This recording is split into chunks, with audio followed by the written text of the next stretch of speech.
قلبي دوما يغمرني من فيض ضياء آيات المولى تدفعني نحو العليا. اعوذ باللہ من الشیطان الرجیم. بسم اللہ الرحمن الرحیم. قد افلح المؤمنون الذین هم فی صلاتهم خاشعون والذین هم عن اللغو معرضون والذین هم للزکاة فاعلون.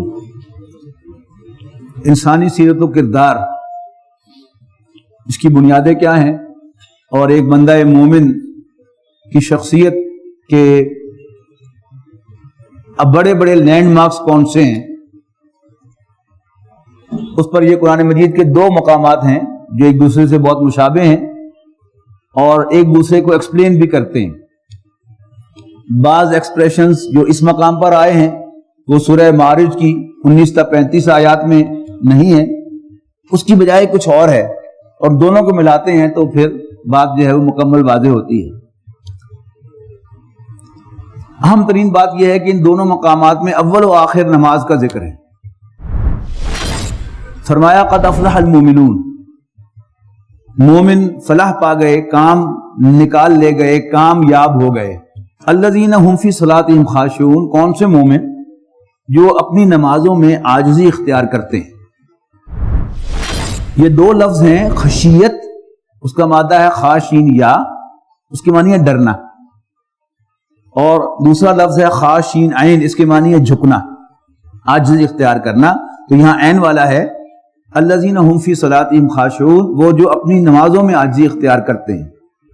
وہ جو میں نے پچھلے حصے میں عرض کیا تھا کہ من اپنا پرانا پاپی تھا، برسوں میں نمازی بن نہ سکا، کہ انسان نے اپنا جسم تو جھکا لیا، سر تو جھکا لیا اللہ کے سامنے، ماتھا ٹیک لیا، لیکن اندر جو شخصیت ہے اس کا تکبر ختم نہیں ہوا، اس کی آکڑ یوں کی تو برقرار ہے، اور وہ خدا ہی بنا بیٹھا ہے. مولانا روم نے کہا تھا کہ نفس ما ہم کمتر از فرعون نیست لیکن ایرا نیست. میرا نفس بھی فرعون سے کم نہیں ہے. فرعون بھی کہتا تھا انا ربکم الاعلی، میں سب سے بڑا لارڈ، سب سے بڑا آقا ہوں، اور میرا نفس بھی یہی کہتا ہے کہ میری مانو. اس کے پاس لاؤ لشکر تھا تو اس نے کھل کر اعلان کر دیا. یہ کھل کر اعلان نہیں کرتا، لیکن اندر سے جس شخص کا وہ دل ہے اس کو اندر سے چبوکے لگاتا رہتا، میری مان میری مان میری مان. جیسے اس بزرگ نے کہا اپنے مرید سے کہ خدا نہ بننا، تو ہمارے اندر تو خدا بیٹھا ہوا ہے جو منمانی کا تقاضا کرتا ہے، جو ہر حلال کو حرام اور حرام کو حلال بنانے کا تقاضا کرتا ہے. میری مانو. الذین هم فی صلاتهم خاشعون، جو اپنی نماز میں خشوع اختیار کرتے ہیں، عاجزی اختیار کرتے ہیں. والذین هم عن اللغو معرضون، اور جو لغو باتوں سے، بیکار باتوں سے احتراز کرتے ہیں. یعنی بیکار کام، بیکار باتیں، وقت کا ضیاع. یہ کب ہوتا ہے؟ جب انسان ریلیکسڈ ہوتا ہے. اور اگر انسان کے سامنے آخرت ہو تو وہ کبھی ریلیکس نہیں ہو سکتا. نبی اکرم صلی اللہ علیہ وسلم ایک دفعہ مسجد نبوی میں تشریف لائے، داخل ہوئے اپنے حجرے میں سے، تو صحابہ کرام کہہ کے لگا رہے تھے. تو حضور صلی اللہ علیہ وسلم نے فرمایا کہ کیا میں تمہیں ایک ایسی چیز نہ بتاؤں کہ جس سے تمہارے کیا کیا ختم ہو جائیں؟ موت کو یاد رکھو. اگر انسان کو مرنا یاد ہو تو پھر اس کے پاس کوئی فارغ وقت نہیں ہے. دو بڑی حقیقتیں ہیں، ایک ہے قیامت اور ایک ہے موت. عجیب بات یہ ہے کہ قیامت کے ماننے والے بھی ہیں اور قیامت کے منکر بھی ہیں، لیکن موت کو کوئی منکر نہیں ہے. کبھی دیکھا آپ نے؟ ہر شخص موت کو مانتا ہے، sooner or later he has to die، لیکن یاد ہم سب کو نہیں رہتی. جب ہم کاروبار کرنے لگتے ہیں تو معلوم ہوتا ہے کہ میں ہی میں ہوں اور میں ہمیشہ ہوں. بال بچوں میں ہوتے ہیں تو کوئی ہماری زندگی میں کوئی ذکر اس کا نہیں آتا، حالانکہ موت کا ذکر جو ہے یہ مطلوب ہے. نبی اکرم صلی اللہ علیہ وسلم نے اس کو پسندیدہ ذکر فرمایا ہے کہ موت کو یاد رکھو. اور حقیقت کیا ہے؟ ہم اس وقت یہاں بیٹھے ہیں ہم میں سے کوئی نہیں کہہ سکتا یقین کے ساتھ کہ ہم اٹھیں گے بھی. کوئی نہیں کہہ سکتا کہ ہم اٹھ کے گھر جائیں گے. کوئی نہیں کہہ سکتا کہ صبح ہمیں دیکھنی نصیب ہوگی. اگر یہ تصور ہر دم ہمیں ہمارے سامنے ہو تو پھر لمبی چوڑی پلاننگ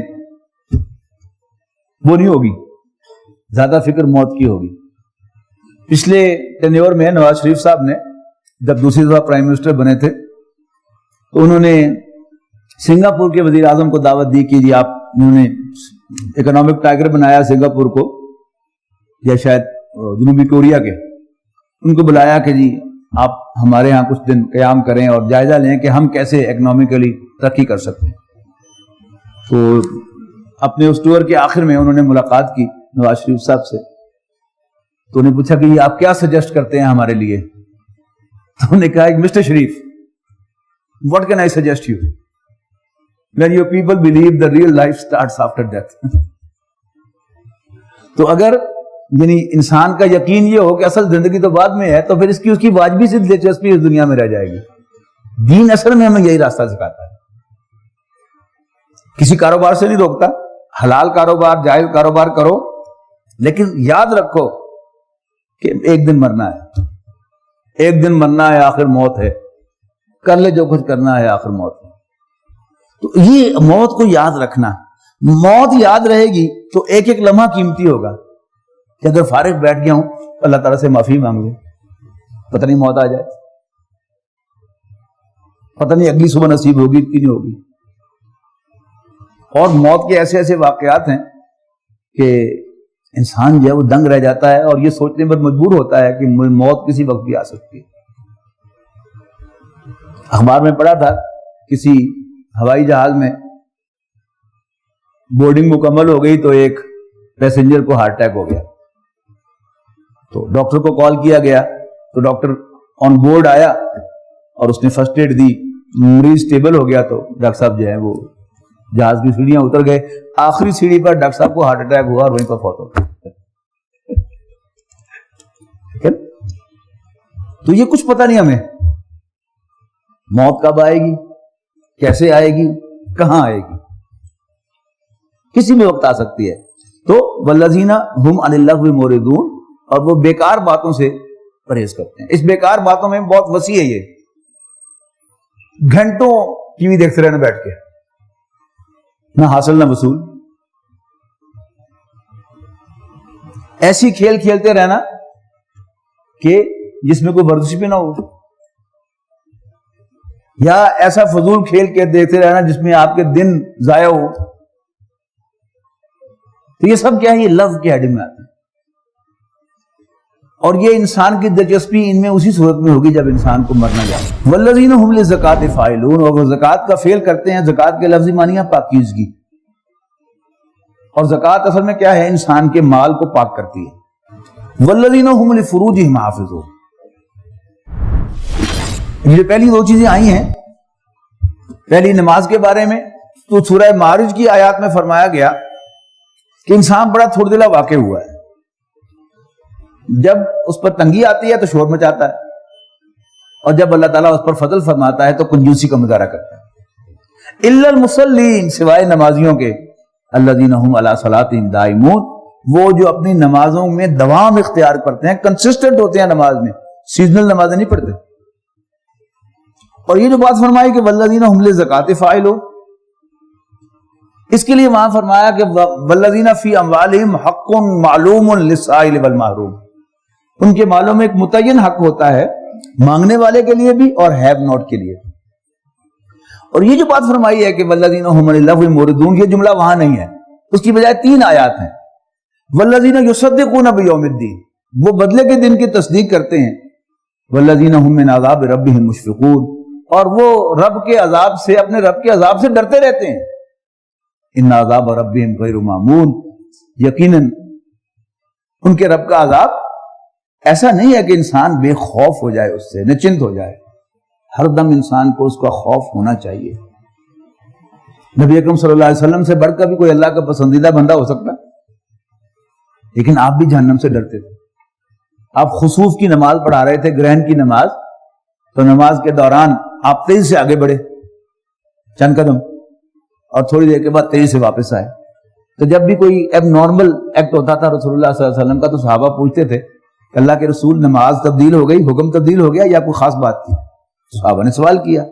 آپ نے فرمایا کہ میرے سامنے سے جنت کا پردہ اٹھایا گیا اور انگور کا ایک گچھا میرے سامنے آیا تو میں غیر رائی طور پر اس کی طرف بڑھا, اور پھر جہنم کا پردہ اٹھا دیا گیا اور آگ کا ایک شعلہ میری طرف آیا تو میں غیر رائی طور پر پیچھے ہٹا. تو اللہ کے رسول تو جہنم سے ڈرتے تھے اور جنت کی طلب کرتے تھے, پرسویشن تھی. اور ہم جو ہیں وہ حضور صلی اللہ علیہ وسلم سے زیادہ نیک یا حضور صلی اللہ علیہ وسلم سے زیادہ اللہ کے چاہنے والے کیسے ہو سکتے ہیں کہ ہمیں اللہ سے ڈرنے کی ضرورت نہیں. اس کے بعد یہاں جو 3 آیات ہیں یوں کی توں یہ اس مقام پر بھی آئی ہیں. اٹ مینس کہ یہ بڑا امپورٹنٹ آسپیکٹ ہے انسان کی زندگی کا, اور وہ کیا ہے؟ Sex discipline.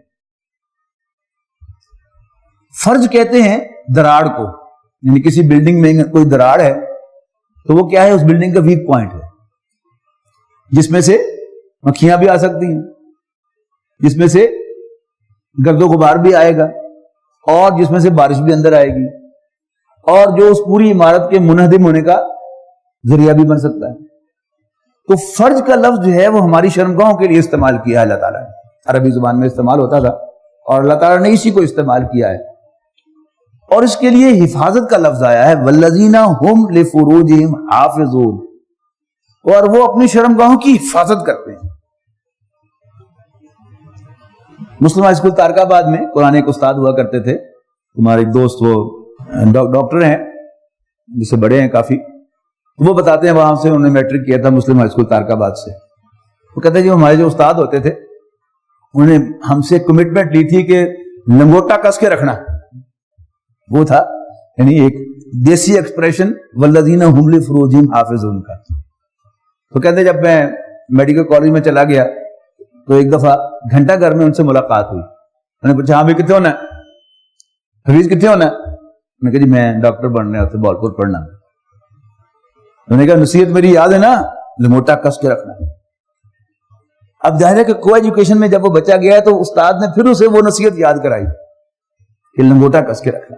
تو والذین هم لفروجہم حافظون, اور وہ اپنی شرمگاہوں کی حفاظت کرتے ہیں, الا علی ازواجہم او ما ملکت ایمانہم, سوائے اپنی بیویوں اور اپنی لونڈیوں کے.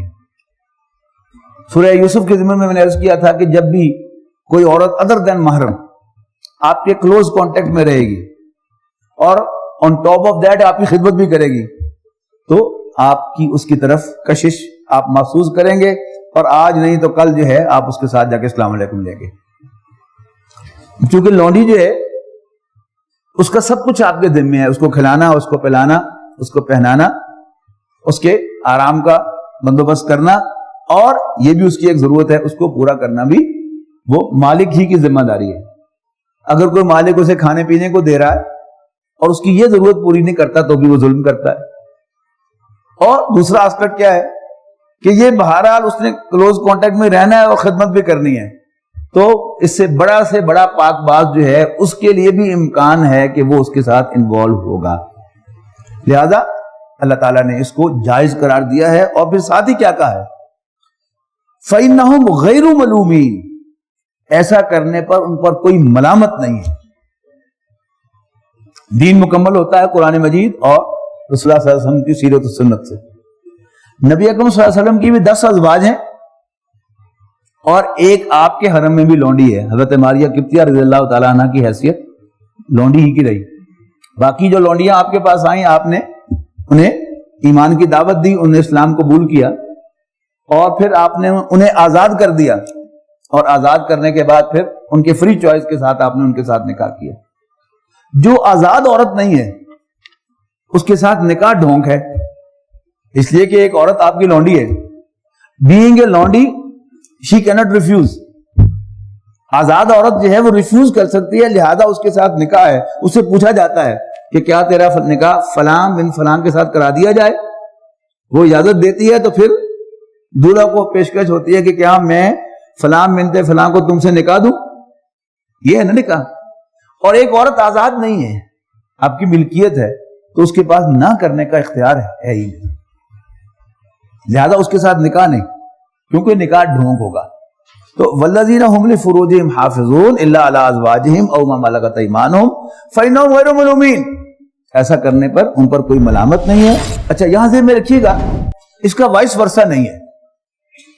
یعنی ہمارے فقہا کی آراء میں ایک ڈفرنس پایا جاتا ہے, اس کو بھی بیان کر دوں تو اچھا ہے کہ ہمارے 4 ائمہ میں سے جو فقہ کے 4 ائمہ ہیں, امام ابو حنیفہ, امام مالک, امام شافعی اور امام احمد بن حنبل, ان میں سے 3 کی رائے, امام ابو حنیفہ کی, امام شافعی کی اور امام مالک کی یہ ہے کہ قرآن مجید میں جہاں جمع مذکر کا صیغہ استعمال ہوا ہے وہ صرف مذکر کے لیے ہے, مؤنث آٹومیٹکلی اس میں انکلوڈ نہیں ہے.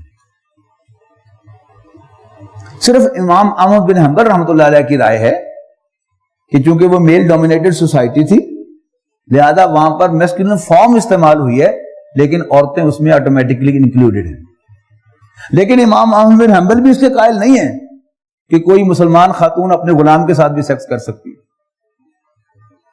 اگر وہ تقاضا مانا جائے کہ اللہ دینا یہ مذکر کا صیغہ ہے لیکن مؤنث بھی اس میں انکلوڈیڈ ہے تو اس کا نتیجہ کیا ہوتا ہے؟ یہ زوج جو ہے یہ سپاؤس کے لیے آتا ہے اور سپاؤس کامن ہے. بیوی جو ہے وہ مرد کی سپاؤس ہے اور مرد جو ہے بیوی کا سپاؤس ہے, تو پھر اس کو تو دونوں طرف اطلاق ہونا چاہیے. لیکن متفق علیہ ہے امام احمد بن حنبل اور تمام فقہا وہ اس کے قائل ہیں کہ مرد مالک کو اپنی لونڈی کے ساتھ سیکس کی اجازت ہے بٹ ناٹ وائس ورسا, کہ کسی مومن خاتون مالکن کو اپنے غلام کے ساتھ سیکس کی اجازت نہیں ہے. اگر کسی کو غلام پسند ہی آ جائے تو پہلے اس کو آزاد کرنا ہوگا, آزاد کر کے پھر وہ مقبول کرے اس کو بیوی کے طور پر تو پھر نکاح ہو سکتا ہے. اور جب بیوی بن جائے گی وہ تو پھر وہ مالکن نہیں رہے گی, پھر وہ الرجال قوامون علی النساء بما فضل اللہ بعضهم علی بعض فالصالحات قانتات, پھر اس کو اپنے اس شوہر کی اطاعت بھی کرنی ہوگی. فمن اتقى وراء ذلك فاولئک هم العادون, ہاں جو اس سے بیان پرسیو کریں تو وہ زیادتی کرنے والے ہیں. والذین هم لاماناتهم وعهدهم راعون. اب بین الانسانی معاملات میں یہ 2 چیزیں امانت داری اور وعدے کی پاسداری یہ بالکل بیسک ہیں. سارے جو انسانی معاملات ہیں وہ اسی پر بیس کرتے ہیں. والذین هم لاماناتهم وعهدهم راعون والذین هم علی صلواتهم یحافظون, اور وہ اپنی نمازوں کی حفاظت کرنے والے ہیں, یعنی کوئی نماز فوت نہیں ہونے دیتے, اہتمام کے ساتھ نماز پڑھنے والے, بر وقت باجماعت مسجد کے ٹائم ٹیبل کے مطابق. اولئک هم الوارثون, یہی وارث ہوں گے, الذین یرثون الفردوس, جو گھنے باغات کے وارث ہوں گے, ہم فیہا خالدون, اور اس میں ہمیشہ ہمیشہ رہیں گے. وَلَقَدْ خَلَقْنَا الْإِنسَانَ مِنْ سُلَالَةٍ مِّن طِينٍ, پر ہم نے انسان کو پیدا کیا مٹی کے جوہر سے. ثُمَّ جَعَلْنَاهُ نُطْفَةً, یعنی نسل انسانی تو پیدا کی گئی مٹی سے, لیکن اس کے بعد جو پھر تسلسل ہے اس نسل کا وہ کیسے ہوا؟ من نطفۃ ثم جعلناہ نطفۃ, پھر ہم نے اس کو بنایا ایک نطفہ, فی قرار مکین, ایک محفوظ جگہ میں, یعنی ماں کے رحم میں, یوٹرس میں. ثم خلقنا النطفۃ علقۃ, پھر ہم نے نطفے کو علقہ بنایا. اور یہ کوئی قرآن مجید سائنس کی کتاب نہیں ہے کہ یہاں پر ایمبریولوجی بیان ہو رہی ہو. قرآن مجید جو ہے یہ ہدایت کی کتاب ہے, اور ہدایت کی کتاب انسانوں کے لیے. باقی یہاں مسئلہ کہ کس انسان کو نہیں پتا تھا جب قرآن مجید نازل ہو رہا تھا کہ انسان جو ہے وہ نطفے سے بنتا ہے. پھر ان کے ہاں یعنی عام ہماری ایک عورت جو ہے, گھریلو عورت جس نے اسکول کی شکل نہ دیکھی ہو, وہ انڈا توڑے اور وہاں اس کو سرخ سی لائن نظر آئے تو فوراً پھینک دیتی ہے کہ انڈا خراب ہے. اور زیادہ خراب ہو جائے تو پھر جمع ہوا خون ہوتا ہے, اور زیادہ خراب ہو جائے تو ایک انفارم سا چوزا ہوتا ہے, اور پھر بالکل تیار چوزا ہوتا ہے. یہ ہر خاتون کو پتا ہے. پھر عربوں کی بکریاں تھیں وہ بھی ابورٹ کرتی تھیں, ان کی اونٹنیاں تھیں وہ بھی ابورٹ کرتی تھیں, اور ان کی عورتوں کی بھی ورشن ہوتی تھی, مس کیریج ہوتا تھا. تو یہ کوئی نئی بات نہیں بتائی جا رہی کہ ارلی ابورشن ہو تو خون ہوتا ہے, ذرا لیٹ ہو تو جمع ہوا خون ہوتا ہے, اور لیٹ ہو تو پھر انفارم سا ماس ہوتا ہے, بچہ ہوتا ہے, اور پھر تقریباً ایک بالکل تیار بچہ ہوتا ہے جو پیدا ہونے کے لیے دنیا میں آنے کے لیے تیار ہو. تو یہ کوئی نئی بات نہیں. اصل بات کیا ہے وہ آگے جا کے آئے گی. قرآن مجید میں جہاں بھی اللہ تعالیٰ نے اپنی نشانیوں کا تذکرہ کیا ہے, جسے عام طور پر کہتے ہیں کہ توحید کے دلائل ہیں, اب غور سے پڑھے وہ توحید کے دلائل نہیں ہوتے, وہ آخرت کے دلائل ہوتے ہیں. جیسے سورہ قیامہ میں الم یکن نطفۃ من منی یمنا, کیا وہ ایک بوند نہ تھا منی کی جو ٹپکائی گئی, ثم کان علقۃ فخلق فسوی, پھر اللہ تعالیٰ نے اس کو علقہ بنایا, جمع ہوا خون, فسوی, اور پھر اس کی نوک پر سواری, فجعل منہ الزوجین الذکر والانثی, پھر اسی سے جوڑے بنا دیے, الذکر والانثی, مذکر اور مؤنث, مرد اور عورت. یعنی کیا کمال ہے کہ ایک ہی نطفہ ہے اور اس سے مرد بھی پیدا ہوتے ہیں اور عورتیں بھی پیدا ہوتی ہیں. تو یہ کیا ہے؟ اللہ تعالیٰ کی قدرت کی دلیل ہے. ایک اینڈ کیا کیا, الیس ذالک بقادر علی ان یحیی الموتى, تو کیا اللہ جس کی قدرت کا یہ عالم ہے وہ مردوں کو زندہ نہیں کر سکتا؟ کنکلوژن یہ ہوگا کیا نا. سورہ قاف میں آئیے, یعنی ساری نشانیاں بتا کر کے آسمان سے پانی نازل کیا اور پھر طرح طرح کے ہم نے چیزیں اگا دی, کھجوریں اور فلاں اور فلاں, اور پھر آخر میں کیا فرمایا, تبصرۃ و ذکریٰ لکل عبد منیب. اس کے بعد جو اگلا ہے فانزلنا من السماء ماء فانبتنا به جنات وحب الحصید ونخل باسقات طلع الندید, آگے کیا ہے, ذکرا للعباد فاحیینا به بلدۃ میتا, تو ہم نے پانی کے ذریعے سے مردہ زمین کو زندہ کیا, کذالک الخروج, اسی طرح تمہارا نکلنا ہوگا زمین میں سے, ٹھیک ہے نا. تو اب جہاں بھی جائیں گے سورہ آل عمران میں پڑھ کے آیا, ان فی خلق السماوات والارض واختلاف الليل والنہار لآیات لأولی الالباب الذین یذکرون اللہ قیاما وقعودا وعلی جنوبہم ویتفکرون فی خلق السماوات والارض ربنا ما خلقت ھذا باطلا, ربنا ما خلقت ھذا باطلا سبحانک فقنا عذاب النار. تو کنکلوژن جو ہے وہ یہ ہوگا, دو تین مثالیں دی ہیں میں نے, تو یہاں بھی آپ دیکھیے گا. ثم خلقنا النطفۃ علقۃ, پھر ہم نے نطفہ کو علقہ بنایا, فخلقنا علقۃ مضغۃ, اور پھر ہم نے اس علقہ کو بوٹی بنایا, فخلقنا المضغۃ عظاما, اور پھر ہم نے بوٹی پر میں ہڈیاں بنائی, فکسونا العظام لحما, اور پھر ہڈیوں پر گوشت چڑھایا, ثم انشأناہ خلقا آخر, اور پھر ہم نے کھڑا کیا اس کو ایک دوسری مخلوق بنا کر. وہ کیا ہے کہ اللہ تعالیٰ نے روح ایڈ کر دی, یعنی پہلے جسم تخلیق پا رہا تھا نا, لیکن جب انسان اس دنیا میں آیا تو اس کے آنے سے پہلے اللہ تعالیٰ نے روح اس میں ایڈ کر دی تھی, اب ایک نئی مخلوق جو ہے وہ بن گیا. آگے چلیے, ثم انکم بعد ذلک لمیتون, اور یقیناً اس کے بعد تمہیں ضرور مرنا ہے. ثم انکم یوم القیامت تبعثون, اور بے شک تم قیامت کے دن دوبارہ اٹھائے جاؤ گے. وَلَقَدْ خَلَقْنَا فَوْقَكُمْ سَبْعَ طَرَائِقَ, اور ہم نے تمہارے اوپر 7 راستے یعنی 7 آسمان بنائے. وَمَا كُنَّا عَنِ الْخَلْقِ غَافِلِينَ, اور ہم عمل تخلیق سے غافل نہیں ہیں. وَأَنزَلْنَا مِنَ السَّمَاءِ مَاءً بِقَدَرٍ, اور بسایا ہم نے آسمان سے پانی ایک اندازے کے مطابق. فَأَسْكَنَّاهُ فِي الْأَرْضِ, پھر اسے ٹھہرا دیا ہم نے زمین میں. وَإِنَّا عَلَىٰ ذَهَابٍ بِهِ لَقَادِرُونَ, اور یقیناً ہم اس کو واپس لے جانے پر بھی پوری قدرت رکھتے ہیں. فَأَنشَأْنَا لَكُمْ بِهِ جَنَّاتٍ, پھر ہم نے پیدا کیے اس سے تمہارے لیے باغات. من نخیل وعناب, کھجور کے اور انگور کے.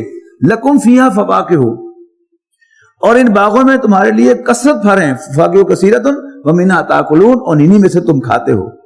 وشجرۃ تخرج من طور سیناء, اور وہ درخت جو طور سینہ سے نکلتا ہے. تنبت بالدہن وسبل للعاقلین, وہ تیل لیے ہوئے اگتا ہے. یہ زیتون کا درخت ہے, اور زیتون کا جو آئل ہے وہ آج بھی دنیا کا بہترین آئل ہے. وسبل للعاقلین, اور کھانے والوں کے لیے سالن ہے. وَإِنَّ لَكُمْ فِي الْأَنْعَامِ لَعِبْرَةً, اور چوپایوں کے اندر بھی تمہارے لیے عبرت کا سامان ہے. نُسْقِيكُم مِّمَّا فِي بُطُونِهَا, ہم پلاتے ہیں تمہیں اس میں سے جو ان کے پیٹوں میں ہے. وَلَكُمْ فِيهَا مَنَافِعُ كَثِيرَةٌ, ان میں تمہارے لیے بہت سے فائدے ہیں. وَمِنْهَا تَأْكُلُونَ, اور انہی میں سے تم کھاتے ہو. وَعَلَيْهَا وَعَلَى الْفُلْكِ تُحْمَلُونَ, اور ان پر تم اور کشتیوں میں تم سوار کیے جاتے ہو. وَلَقَدْ أَرْسَلْنَا نُوحًا إِلَىٰ قَوْمِهِ, اور ہم نے بھیجا نوح کو اپنی قوم کی طرف. فقال, انہوں نے فرمایا, یا قوم اعبدوا اللہ, اے میری قوم اللہ کی بندگی کرو. ما لکم من الہ غیرہ, اس کے سوا کوئی تمہاری عبادت کے لائق نہیں ہے. افلا تتقون, تو کیا تم اس سے ڈرتے نہیں ہو. فقال الملأ الذین کفروا, لیکن کافر قوم کے سردار کہنے لگے, ما ھذا الا بشر مثلکم, یہ تو ہمارے جیسا, تم ہی جیسا بشر ہے لوگو. یرید ان یتفضل علیکم, تم پر اپنی برتری جتا رہا ہے, تم پر رعب جمانا چاہتا ہے. ولو شاء اللہ لانزل ملائکۃ, اگر اللہ چاہتا تو فرشتے نازل کرتا. ما سمعنا بہذا فی آبائنا الاولین, ایسی کوئی بات ہم نے اپنے باپ دادوں میں سنی نہیں ہے. ان هو رجل به جنۃ, اصل میں یہ شخص ہے جس کو جنون لاحق ہو گیا ہے یا جس پر جنوں کا سایہ ہے. فتربصوا, تو انتظار کرو, بھی اس کے بارے میں, حتی حین, کچھ مدت. يا